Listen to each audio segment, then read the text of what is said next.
Naimbag Arabi, Pilipinas. Manarimaan ti investigasyon ti pulisya iti pudno a rason iti panaka-aksidente ti para publiko a jeep iti Baguio City itay agsapa ang nakadangran iti 20 ket maysa a pasahero a pakairamanan ti driver.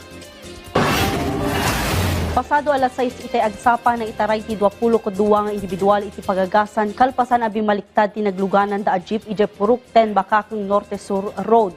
Iti inisyal nga investigasyon ti pulisya may basar iti panakaiyuman dati driver iti jeep na loose brake ti lugan. Nangitunda dayto iti panakabanggat na iti maysa a taxi aging gaan na baliktad daytoy.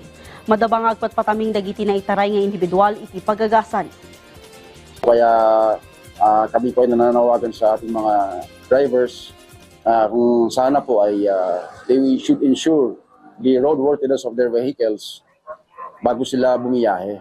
Lalong-lalo po yung ating mga jeepneys kasi they must bear in mind na marami po sila mga pasahero and para nakasalalay po sa kanila yung safety ng kanilang mga pasaheros.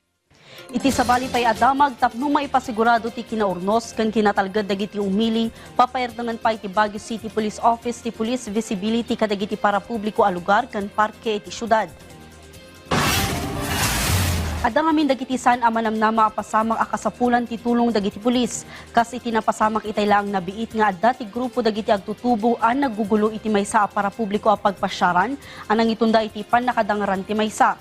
Nupay kasa kinuna ti BCPO nga isolated incident lang daytoy.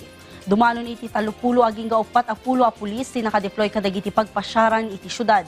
Palagip ti pulisya saan nga agduadwa ken mabutong dagiti umili nga umasidag iti pulisya no agkasapulan da iti tulong.